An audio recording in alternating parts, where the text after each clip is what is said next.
Hello बच्चों, कैसे हैं आप लोग। मैं विनय राणा स्वागत करता हूं आपका साइबरॉनिक्स एजुकेशन के यूट्यूब चैनल पर। आ चुके हैं हम लोग वापस से अपने डेली करंट अफेयर्स की सीरीज़ में, जहां पर आज हम देखेंगे 3 जून 2022 की करंट अफेयर्स को। तो वीडियो को शुरू करने से पहले कर दीजिए सेशन को लाइक एंड चैनल को सब्सक्राइब, क्योंकि यहाँ पर देखने को मिलेगी daily current affairs for CVT 2022 और lecture videos, MCQ and regular updates regarding to your CVT entrance examination. And press the bell icon ताकि आपको हर वीडियोस के नोटिफिकेशन टाइम पर मिलते रहें, और सेशन की PDF आपको टेलीग्राम चैनल पर मिल जाएंगी। तो चैनल को भी ज्वाइन कर लीजिए notes, material and mock test के लिए।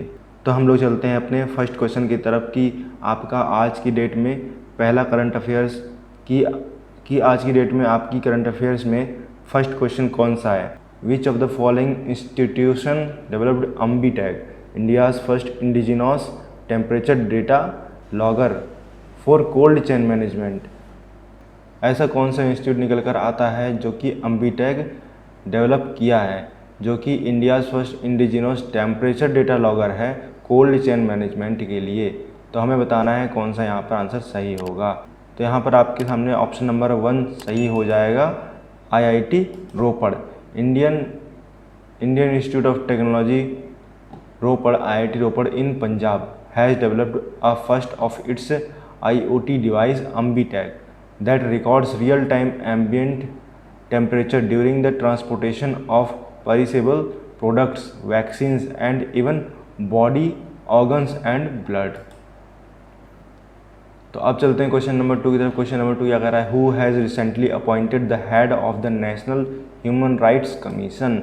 हाल ही में राष्ट्रीय मानवाधिकार आयोग का प्रमुख किसे नियुक्त किया गया है। B कमल पेशा, CS Karnan, Arun Mishra, BN Shrikrishna, BN सुमन राव। यहाँ पर आपका ऑप्शन नंबर C सही हो जाएगा। फॉर्मर सुप्रीम कोर्ट जज justice Arun Mishra will be the head of the national human right commission. The name of justice Mishra was recommended by a panel consisting of prime minister Narendra Modi. तो जो ये अपॉइंट किए गए हैं वो एक रिकमेंडेशन से किए गए हैं, जो कि प्राइम मिनिस्टर का रिकमेंडेशन है, नरेंद्र मोदी का, होम मिनिस्टर अमित शाह का, deputy chairman of Rajya Sabha. Name the Indian पुजिलिस्ट who won a gold medal in the 91 kg weight category at the Asian boxing championship. यहाँ पर हमें बताना है कि उस भारतीय मुक्केबाज का नाम बताइए जिसने एशियाई मुक्केबाजी चैंपियनशिप में 91 kg भार वर्ग में स्वर्ण पदक जीता है। यहाँ पर कई सारे ऑप्शन देखने मिल रहे हैं, जहाँ पर हम लोग देख लेते हैं कि आपका यहाँ पर ऑप्शन नंबर E सही हो जाएगा। India's pugilist Sanjeet Kumar won a gold medal in the 91 kg weight category at the ASBC Asian boxing championship. तो इन्होंने गोल्ड मेडल वॉन किया है, वो कहाँ पर, ASBC एशियन बॉक्सिंग चैम्पियनशिप में। Sanjeet pulled off a massive upset as he defeated 5-time Asian championship medallist and Rio Olympic silver medallist Vassiliy Levit of Kazakhstan in a 3-2 split decision in the final of Asian championship in Dubai to clinch the gold.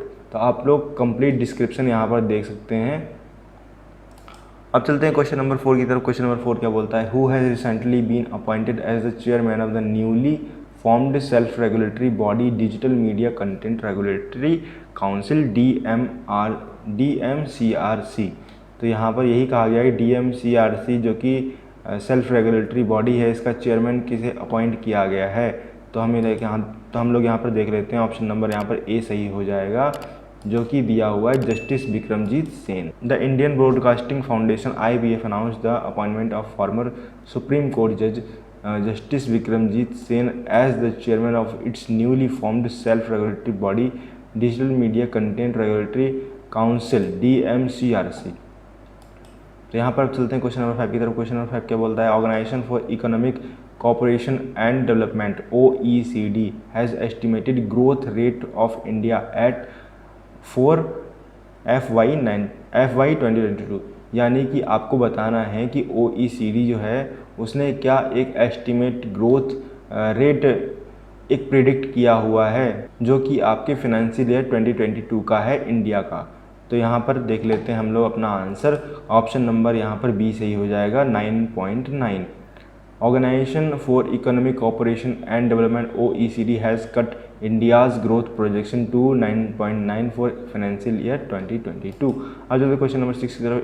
SBI in its eco wrap 2021 report has projected India's GDP growth at dash for FY 2022। तो हमें यहाँ पर बताना है कि SBI अपने eco wrap 2021 की report में इंडिया की GDP ग्रोथ के लिए क्या बोल रहा है फाइनेंशियल 2022 में। तो यहाँ पर हमारा ऑप्शन नंबर सी सही हो जाएगा, 7.9%। Economic research department of SBI has publish eco wrap 2021 report and revised real GDP production for financial 2022 to 7.9% from 10.4% earlier.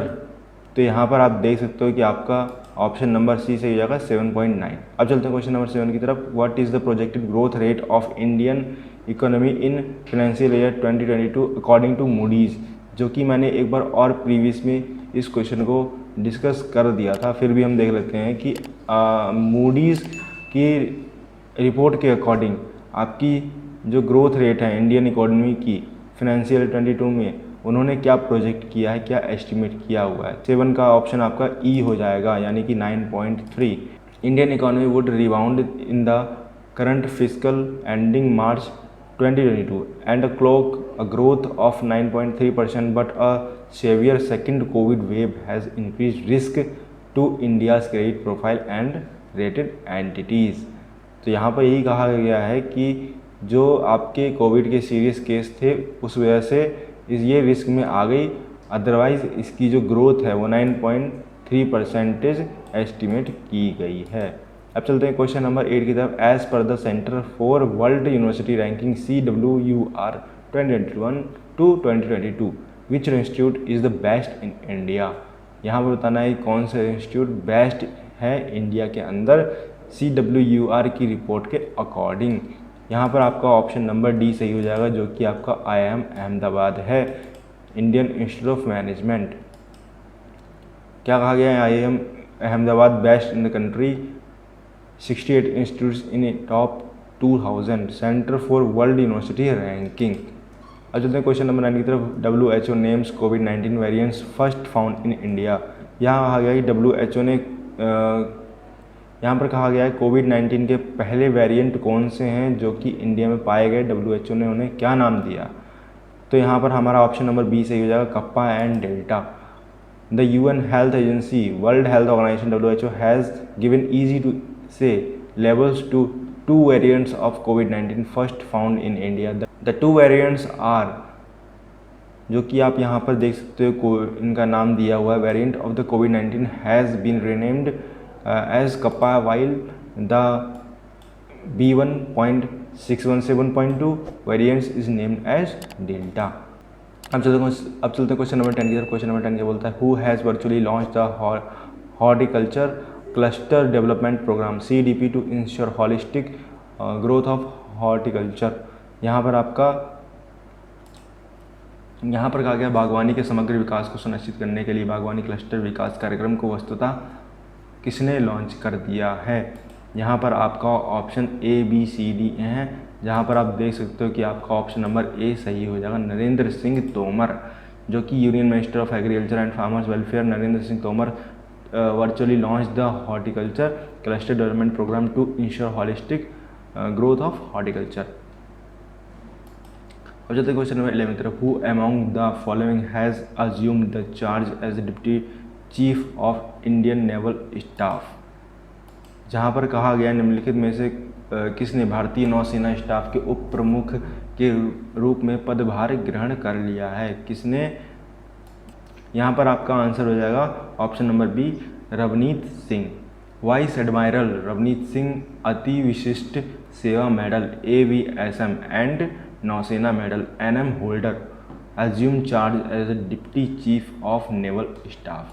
अब चलते क्वेश्चन नंबर 12 की तरफ। क्वेश्चन नंबर 12 क्या बोलता है। 74th world health assembly endorse a decision recognizing dash as world neglected tropical disease day. तो आपको यही बताना है यहाँ पर कि world neglected tropical disease day किस दिन मनाया जाता है। यहाँ पर आपका आंसर हो जाएगा option number E, 30th of Jan। 74th world health assembly endorse decision recognizing 30th January as world neglected tropical disease day, world NTD day, इसको हम लोग बोल सकते हैं। अब चलते हैं क्वेश्चन नंबर 13 की। क्वेश्चन नंबर 13 क्या बोलता है, dash the last surviving farmer member of the Indian constituent assembly passed away.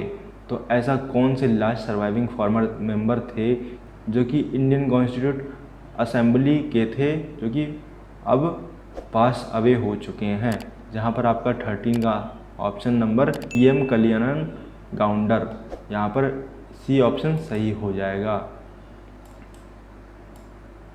He was the last surviving former member of the Indian Constituent Assembly, died at the age of 101। ये 101 साल की as में expire हो गए।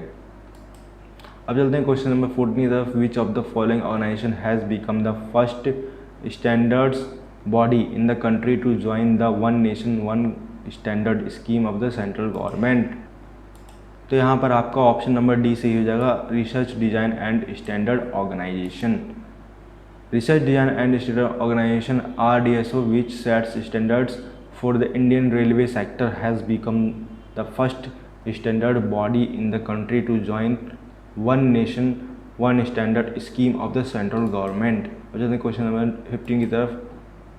क्या दिया हुआ है, Magma Fincorp appoints dash as chairman as part of a management hall.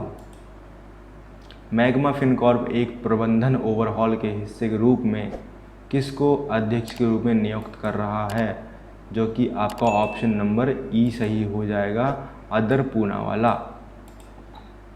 Magma FinCorp has appointed Adar Poonawala as its chairman as a part of a management overhaul following the Poonawala control Rising Sun Holdings acquiring a controlling stake in it।